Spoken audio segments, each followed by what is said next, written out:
Welcome back to the podcast. I'm so excited to have Jessica Doman here today. Jessica, thank you so much for joining me. Oh, Karen, thank you so much for having me. I'm so excited for this conversation today. I am so excited too. Jessica is an incredible, like just an incredible woman and coach. And I'm speaking from experience because she's my coach. She's helped me through so many things. And we're going to dive into some of the stuff that has come up between our coaching calls and things that she's worked on with me that have literally shifted perspective for myself and shifted like how I look at things and my energy. And I just want everyone to have a piece of this. So before we go any further, Jessica, why don't you tell the listeners a little bit about yourself and we'll just continue from there. Yeah, perfect. All right. So I'm Jessica. Let's see. I'm a woman. I'm a wife. I am a mom to two little boys. And I lead women into their limitless lives by teaching them effortless manifestation tools without adding one more thing to their to-do list. So manifestation is really my superpower. And manifestation to me is every little thing leading us into our desire filled life. And I could talk about all day long. I'm going to cut myself off here because I could go on and on and on and on about it, but that's me. And I'm so thrilled to be here. Yeah, can you talk a little bit about, because I think this is part of your story too, about, being that burnt out corporate breadwinner, the hustler, you had to do just constantly going. And you even speak about, jumping in some sort of competition with your husband over who can bring in the most money. And then that left you, burnt out into now more of this magical life you're living in this place of receiving, but also honoring not only the feminine receiving, but also the masculine doing and not getting into the hustle. Can you talk a little bit about that journey and the transition to more of like where you are right now? Yeah. So you hit the nail on the head. Certainly, I used to work in a corporate job. I had a high powered job where a sales job, and I freaking loved it. And I was taught, I had the belief that you have to work really hard and you have to work really long hours in order to be successful and climb up the corporate ladder. And you literally give everything to your job. And I was living proof of that. And when I walked away from my corporate job, it's because I jumped into another business that allowed me the freedom to be able to stay home and support my family, but also the same hustle mentality, the work, work, work, work.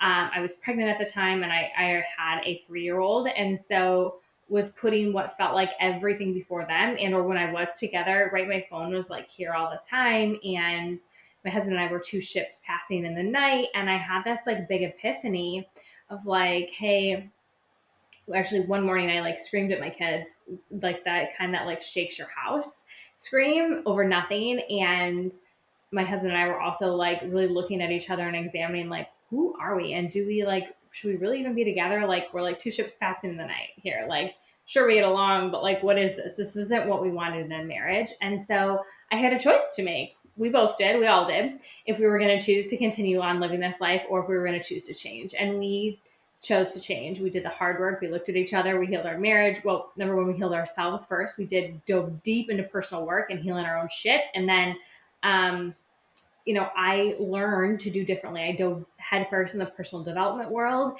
and the laws of the universe and manifestation, and that I get to have anything and everything I want, which meant I get to have this incredible business that lights me up, that's super successful. And also I get to be present with my kids. I get to take a break from being on my phone all the time and I get to have it on my terms, which is the real reason that I wanted to go into entrepreneurship anyways. I just didn't really realize I could have it. Right. No, I love that. And it's like, you know, we have these desires that are placed in our heart and they're for a reason, but sometimes we have, well, not sometimes, but pretty much all the time we have this filter or the story that we tell ourselves that we're trying to operate towards this desire if we're aware of what that desire is, but the story is getting in the way for us accessing that desire in true alignment. And so I just love that, your role has always been to show up and be your best self and support others, whether it was in your MLM or however that looked in your corporate world. And now it looks the way you want it to look while you're in your alignment. And I just love that, you spoke about your own healing journey and the healing that you and your husband did. And now together you're creating this like beautiful life together, and your kids are going to be on the receiving end of that, right? Like they're seeing the work that you're doing and Mm-hmm. hearing the words that you're using, the vernacular that you're using, and the mindful, intentional words that you use. So I love that. One of the things that you have talked about with me when we've been on like calls together are fear codes, and how kind of related to like what I just said about the story and, filter we have these fear codes. Can you speak a little bit about that again? Yeah, so this is just, and we all have fear codes. You have lots of codes within your body, right? They make up who you are. They make up your reality, all these things. But fear codes, in particularly, when you said that, I had to I had to swallow because I've been clearing a lot of fear lately in my life. And so fear codes are when you have ties to something, a specific incident from the past. So if I could just take you back an example, it would be, I bet we can, if we all closed our eyes right now, you would be able to think of a time when you were a kid and think about a fear that happened. When I close my eyes, the vision that I just got takes me back to when I was a little girl in ballet, and I had left my wallet upstairs in ballet, and I like saw myself running up these stairs and literally saying a promise to God, like, God, please, if the wallet is still there, I will do anything and anything and everything. Like I will, do anything you want. Like, just please let the wallet be there. Please let. I was so afraid of losing it because what did that mean? Then I was going to be in trouble for my parents because it was my wallet and it had, my I wasn't driving at the time, so I don't know what could have been in there other than money, but just like fear, like heaviness in my chest. And we all have that, and that's a fear code. And so what happens is over our lifetime, we build these fear codes, right? We have fear. We're presented with those like moments, and they stay stuck in our body when we don't have the tools or we don't process them for the feeling of the fear to go all the way through your body. It stays stuck in your body. And so that shows up in fear codes. So every time you're presented with fear, you come back to that in your body. And just like a computer screen, when you don't clear out the code when that happens, you have 1,000, a million different computer screens open, and your body is not operating at its optimal level because you have those codes stuck in your body that were meant to be released. Fear is a natural experience, but we are taught, our body knows fear is like being chased by a tiger. We've probably all heard this. So when something happens, like me forgetting my wallet, that's not a fear code that gets to stay in my body. It should be processed and released. But if we don't process it and release it, like actually feel it and do the work to heal it and let it clear, then it stays stuck in our body. And that's a fear code that keeps coming up and coming up and coming up for you in different scenarios in your life. And then you make stories in your head about, you can connect back to that feeling like, oh, this is going to happen and this is going to happen and this is going to happen next. And it brings you back to that fear. Yeah. I mean, we're good at that. We're good at making stories and making sense of the feelings that we have or attaching a meaning to the feelings. I've heard this before, and I was thinking about this yesterday. I can't remember where I was going. Like, we're in the process of getting a car. So we've been test driving, and there's like this feeling of excitement and anticipation. But the feeling of excitement and anticipation is often the same feeling of fear. It's just your meaning behind it. And I just remember like sitting and feeling the feelings in my stomach. I'm like, this is exactly kind of very similar to the feeling where I'm like worried about, I don't know, going to the dentist or worried about something else. It's the same feeling, but one is like, anticipatory, excited, and the other one is like dread. Yeah. But it's the same feeling. So a lot of times we have these feelings and then we attach meaning to it to make sense of it. And then that meaning comes from a filter, from a story. And then therefore we now find more evidence to confirm that filter that we have. And then we continue to look for it. Mm-hmm. You just said something. I was actually going to wait to ask you this question later, but I think this is a really good segue into this question about holding space for things that aren't going the way that we want them to go, but also like that duality in life. Life is full of duality. We see it in on earth in seasons with winter and summer, and we can't experience joy without experiencing sadness. I remember my mom used to say that to me when I was younger. I'm like, I don't understand that. I think I know what sadness would be like if I wasn't happy, or I think I know happy would be like if I wasn't sad. But holding space for that is something that you've talked about with me, and I know that's something that you're going through with yourself. And like, how do we hold space? What are some advice that you can give for those who are going through a tough time right now, and but also have a lot of like really incredible things happening in their life as well. Yeah. So this is so important because I think as I know that as women, we're taught, you can only be singular in your feelings. So you can only be really, really, really, really happy. And here's where it landed for me. And here's my intention in sharing it with you too, is I'm going to use the analogy of our children, right? So I have two children, and sometimes they're both really happy. And sometimes one is like on a high and the other one is like having a really hard time, right? Like they just have a lot of feelings. And yet I can be the mom to both of those children. I can be the mom to the one that's like so freaking happy and like on a high, and the one that's like really sad and has big feelings. I can do that at the same time. I have the power, the emotional intelligence to do that. It's the same way in your life. So in one area, you can be having this really incredible, successful business, right? Where you're making all this money. And another area, somebody in your family is dealing with something that's really hard, a health concern, and you get to be able to hold both. That means when you're in the really, really high of like, oh, I just made this X amount of money, I just got this number of clients, blah, blah, blah, blah, blah. You're really high and happy and excited. And also at the same time, remembering and holding that family member who's working through a health issue, like feeling sad about it. You get to be both. We are so multifaceted, and our heart can hold it all. It's when we choose to siphon ourselves off to only have one experience that we only get one experience. And the truth is, if you're walking through something really hard, you also have a lot of really good things happening in your life. Because, like you said, there's no hot, there's no cold, we wouldn't know the joy of summer without the annoyance of winter, right? And so, the more you can be grateful and see the good in your life when it's really hard. And as we're recording this, I'm going through some really hard things in my life, and I feel it's important to share that because I don't want to sit here and you think like, oh yeah, lady, whatever, you have no idea what it's like. And I'm going to tell you right now, I do. So holding yourself in the gratitude of what's really good while also giving yourself what you need in the hard, whether it be the crying, literally holding yourself, the breath work, the meditation, the tools, the mentorship, right? You get to have all of that while also celebrating the highs and the gratitude for the highs. You get to be both, and the more we can be open to that, the clearer the hard actually clears and goes away. The more we resist it, the longer it stays around. Right. No, and you said something, I can't remember exactly what your words were, but I'm just like, that is so good. Like that you have to, in order, like there's always duality. You and I've talked about this before, where duality will always exist. You up level in your life, you have something great happen, and shortly after there will be like a mirror opposite of that to kind of match that intensity on the other end. And it's like this awareness of being able to hold both. And I love that example you gave of two kids, because for sure I have two kids as well, and I can definitely be there, and I'm able to be there better for them when I'm able to take care of myself, do my mindset stuff, my meditation. I'm able to hold space. So I would imagine meditation in general will allow you to hold space for yourself and all the duality in your life as well. Yes, absolutely.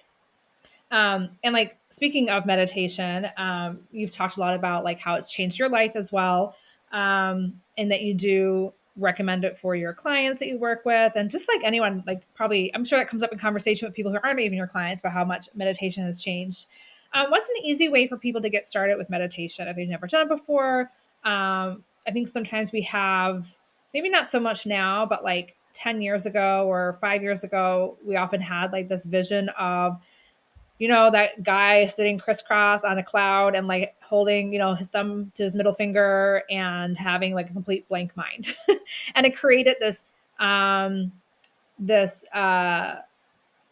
artificial sense of what meditation is like, and like almost a unattainable meditation for those who are just getting started. Like that would be someone who's probably been meditating for a really long time to get to that place of clear mindedness.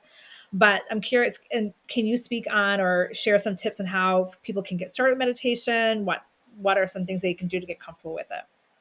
Yes, I love that you're asking this question. And I love that we talked about meditation doesn't have to look like that.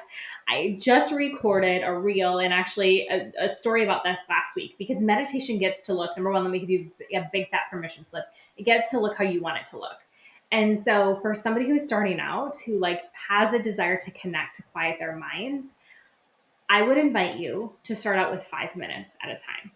And all you do is you set your timer for 5 minutes on your phone and you go somewhere quiet and you close your eyes. You can sit however you want. I recommend that you sit because if we lay down, oftentimes we fall asleep, which you're Mhm. missing the point of it. But you can sit with your legs crossed. You can sit with them out. You can sit, wherever you want. Sit up in your bed. Sometimes I like to sit up in my bed the way there, or that would be my favorite way. But don't lay down in your bed. And you set the timer for 5 minutes. You close your eyes and you just breathe. You breathe in through your nose and out through your mouth. I like to do a 4 count breath work where I count for 4, I hold it at the top for 4, I'll exhale for 4, and I hold it at the bottom for 4. And I do that. If that's even too much, just breathe and sit there for 5 minutes. And you'll notice, you'll connect to the other noises happening around you, like the air conditioner, like, the geese that are out in my lake, the whatever. You'll hear those. And then thoughts will come up in your mind that you'll get really frustrated about because you're like, I'm trying to be quiet and connect in. And so just ask them, please clear those thoughts. Please clear those thoughts. And then come back to the quiet and the peace and just keep doing that. And it doesn't matter if you have to do that 1,000 times during your 5 minutes. It means nothing about you. Your mind is so powerful that it doesn't want you to be quiet. It doesn't want you to drop in. It doesn't want you to connect. Your ego's like, oh no, who's this girl? She thinks she's making changes. That ain't going to happen here. So just keep coming back to it.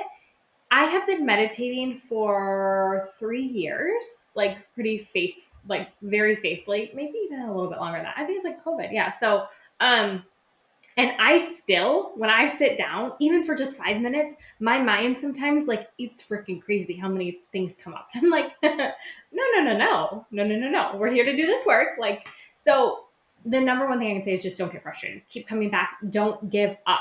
It does get easier. Yeah. Um, it's funny that breath work I do if I have a hard time falling asleep. There was one night, I don't know what time. I woke up in the middle of the night and I wanted to get up out of bed and just change the scenery. And so I didn't. And I decided to focus on my breath. And I did like the rectangle breathing where like I don't know if it's rectangle. Well, yeah. Well, whatever it is. Your exhale is not even rectangle. Your exhale is longer than your inhale, but you hold it on the top and at the bottom. And I think I did probably 4 or 5 cycles of that. And next, I literally started to doze off. Like You're it's out. so powerful. So powerful. And I was so excited. I was at this retreat over a week ago, and we did a lot of breath work in it. And I think it was on the final day we were doing a breath work, and my mind was blank. And I'm like, "Oh, my mind is blank. There's no thought." But wait a minute, that was a thought that went through my mind. Okay, so my mind is not blank. And then I started like analyzing that, but it cracked me up because I don't. It's something where I wasn't like that. It was like that meta awareness of like you're aware of like what you're aware of.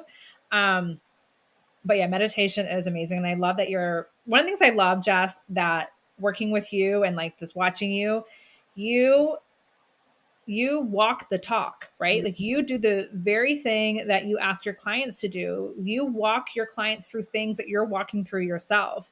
And it's so humbling and just amazing to be in the space of that because it's not from I read this and I'm going to tell you about this. Like I'm literally embodying it and integrating it. And this is what's working for me. And so I want to share this with you, or this is what I've learned from my coach.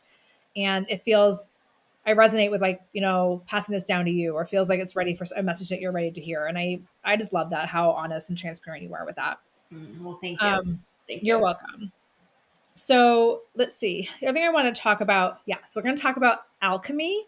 So I've heard alchemy, like probably the concept of it like over a year ago and just like alchemizing your space. And can you like just speak about what alchemy is and what are some of your gifts? Because I know you have some pretty incredible gifts when it comes to clearing space, alchemizing the energy. So I want to kind of change the direction of our conversation a little bit into that. But first, can you talk a little bit about alchemy and what it is? Yeah. So alchemy, really, all alchemy is using energy to transform, right? We have all this energy always available to us. And when we use the energy intentionally to transform, right, to make changes to really, and I use alchemy to make changes like to my clients, right, to you, Karen, when we're working together to, where your body, where your soul is asking for some alchemy work, right? To open it up, place a crystalline design there to bring you up in frequency, whatever. I hurt my knee about a month ago, 2 months ago in a ski accident. And so there I am laying on the side of the snow hill and I'm like, alchemy? Healing myself to my knee, yelling and screaming because it hurt so bad, but sending myself alchemy, like, yeah, it's an incredible, powerful tool that all of us have access to. I feel like I love that. I feel like one of the things as women in general, because we come from a long lineage of like maybe just not that long, like a few generations of not stepping into our power Mm-hmm. and of being in more of like a submissive role Mm-hmm. and of being in a role of, the caretaker, like taking care of the kids and cooking the meals. And that's about it. And then, probably, I don't know, when it started, 50s, 40s. I don't know. I'm so bad with history. But at some point, women started to kind of break that mold a little bit and started to work and then was stepping in more of the masculine energy. And so that leads to a lot of like burnout when women are meant to be operating on like a 28-day cycle and not like an 8-day, 9 to 5 Mm-hmm. daily cycle, which is a completely different conversation we can have at a different time. But I think one of the things that we didn't realize because of we weren't given the opportunity to step into it is how powerful we are, especially with women, Mm-hmm. and this innate power. And I love that that was like one of the very first when we had our first calls together. That was one of the things that you said was just how powerful we are. And I love that you have the tools. I mean, you say this all the time, like you don't need a coach. A coach is great to have. You have all the tools. A coach can help you access those tools and help you see things and shift perspective and expand more, but you don't need it. And so it's so great to hear just again, like reiterating how powerful we are, because for so many years we were told the opposite. Mm-hmm. So yeah, just wanted to say Mm-hmm. that. So, Um, that was so beautiful. Thank you for saying that. Oh, you're welcome. Okay, so let's talk a bit about well before we move on, was there anything else about alchemy that no, okay, good. Yeah. Nope. I think you covered. I mean, if you want me to talk more, but I want you hit the nail on the head. I loved what you said about, I really work with women who like they don't need a coach, right? Frankly, nobody does, right? I want to work with the women who are self-led, who are doing the work, who want me in their back pocket because they desire me, because they Mhm. desire to take it to the next level. They desire when like something comes up and they're like, okay, I can, because you can work handle anything yourself, but I also believe that working with a coach is a fast pass, right? Yes. Yeah. To get to where you want to go. And so I Yeah. desire to work with the women that have me in their back pocket that are like, hey, this came up. Can you help me clear it? What do you think about this? Whatever. Can you help me Mhm. keep me accountable? Whatever that is. And also, and alchemy is a big piece of that for me. And, I do a lot of alchemy work on my clients, whether they even know it or not. Sometimes I'm not guided to actually say, like, hey, Karen, your soul, asked for, your third eye to be cleared today. And so I put, crystalline design in there, or, you're getting clogged up here. And so your channels are being cleared right now or whatever. But I want you to know, and just like you said, everybody has access to these tools and you can absolutely, recover and remember all of the abilities that you were given. I sit here in front of you with nothing different than what you have access to. Yeah. Well, and I was about to add on to that with being in a coach, you collapse time when Totally. you're with a coach, especially when you're with a coach Totally. that has done the work, Mm-hmm. because you're actually calibrating to that level, and then you collapse time during that space, which is, I don't know, freaking incredible. Yeah. Yeah. um so the other thing I want to talk about, and this all goes hand in hand with like our outer world reflecting our inner world, and fear codes and cleaning the energy and clearing it, is money mindset. Mm. I think money mindset, lack mentality in general go very hand in hand. Mm-hmm. And you see those people who are so in that victim mentality that everything is like all the world is out to get them. And a lot of times those people are the ones that, are probably living paycheck to paycheck. And I'm not saying that everyone who lives paycheck to paycheck is like that, but usually people who are in this mindset and victim mentality tend to be, because it is a reflection of our energy. And you've taught me a lot about ways to expand our money mindset, or like our energetic blueprint regarding money. So I would love, is there ways that you can talk about to raise our internal money thermometer? Mhm. Yes. So are you like tools, Karen? Like you want me to share some of the tools, or you just want to Or talk in general? let's talk in general Okay. about just okay, let's talk about like a little bit about the internal money thermometer, what it is, and then a little bit about just in general, like how we can raise that. Okay. So your internal money thermometer is, where your threshold is. So this is like, you're working a job right now where you make $50,000 a year. That's like, that's your ceiling. And so even if you were to quit, right, your thermometer is at $50,000. So when you find another job, guess what? You're going to get paid $50,000. If you quit and you start a business, chances are you're going to make $50,000. That's where your threshold is. Okay. That's like your set point. And just like a thermometer, right? Like maybe you get a big bonus and you like go up to like $75,000. And then you get a $25,000 bill in the mail and you're like, okay, and I'm back down to, $50,000. This is just like, your thermostat kicks on, kicks off. It always is bringing you back to your set point. So to change your set point, what do you have to do? Well, you have to change your money mindset, right? You have to change how you look at money. And bottom line, money is energy. That's all money is. So when we start seeing it as just energy, and we can like tap in and tune in to energy at any point in any time if we choose to. I have these money jars that are sitting here. I feel like it deserves like money should get to be shown as we're talking about it here. But this is about you really stepping into changing your money mindset in a way that works for you. So if you desire to make more money, how are you talking about money? If you're talking about money, like, hey, money, you never show up for me. You come and you go. You're never like that is money is energy, and money is feminine energy more specifically. And so would you as a woman like to be talked about like that? Oh, you only come around and then you leave me. You never show up for me. You never like if your husband were to talk to you like you talk to money in that way, would you want to stay in a marriage? Would you want to keep showing up? No, you'd be running so freaking far away. So you can't expect money to show up for you if you're not willing to do the work, if you're not willing to be in a relationship with money, which looks like, and I'm not saying idolizing money and saying, I love you so much and let me take you out to, like all these things, but can you have a relationship with money that's a good one? Like a marriage, like, okay, I trust in money. I believe money's going to show up for me, like even when times are hard, like when times are hard in your marriage, right? Money still shows up for me. Like it's the same way. And talking nice about money. The worst thing you can do, I'll just give you this one tip to like cut your money mindset to like, or to enhance it, to knock off, I guess, stop doing this, is talking about money in the negative. So the first thing, well, hey Jess, how was your day today? Oh my gosh, I got this like huge bill in the mail that I have to pay. Like, or, oh, that's a beautiful bag. Yeah, well, this is the other thing where we cut ourselves. Oh yeah, well, I got it on sales in the clearance rack. It was like $30 off. Can you believe it? Woohoo, I saved $30. It's like, no, no, we don't need to know what you spent on anything. We don't need to know how much money you saved. You are not, you are in lack. We want you to be in abundance. Like, oh, thanks. You like my new bag? Isn't it adorable? I love it too. I just like had to have it. I don't even know what's on the clearance rack.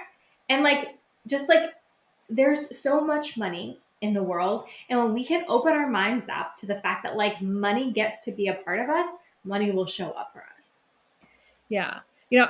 One thing you said, like again, when you and I were chatting before, is like, what is your love language, and how can you have that love language with your money? And so my love language, one of my dominant ones, is quality time. Mm-hmm. And so now, and I've been doing this for a little bit too, but when I go and pay for something and I swipe my card or tap it, in my mind I'm like, all right, I'm going to send you off for some fun, and then I literally tap. And so it changes the energy, the association that I have, where like this is fun versus, oh my gosh, here we go, more, another $100 coming out of my account. Totally. And then also with the whole thing about deflecting that compliment about something you purchase, I feel like deflecting compliments in general and how you receive speaks volumes of how you receive money. And I think I've said something before, like deflecting a compliment is the same thing as saying like no thank you to a check that's coming your way. Yep.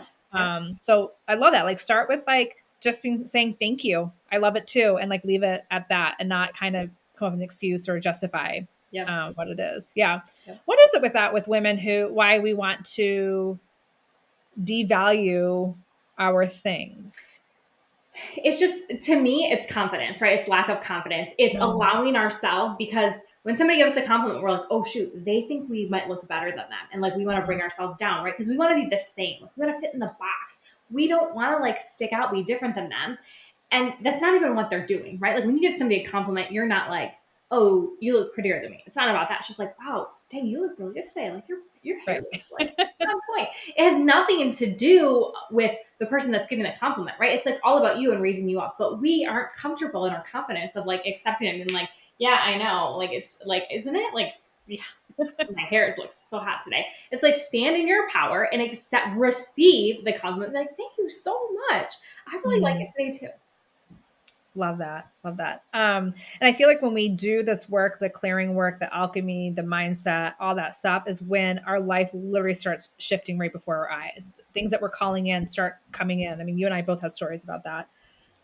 Jess, I've loved having this conversation with you and I love having you on this podcast. I would love for you to let our listeners know where they can find you, hear about you, find more about your work, be able to work with you, if that's something that they desire. So yeah, let's talk about where we can find you. Okay, awesome. So you guys can find me, probably the best place would be on Instagram, effortlessly Jess. I also have a podcast. It's called Effortless Expansion that you can check out. And I love, love, love hearing from my audience. I love hearing from my followers, just engaging. So, when I say something, when I share something, if it resonates with you or you disagree, like I want to hear from you. Let's engage. So certainly feel free to reach out.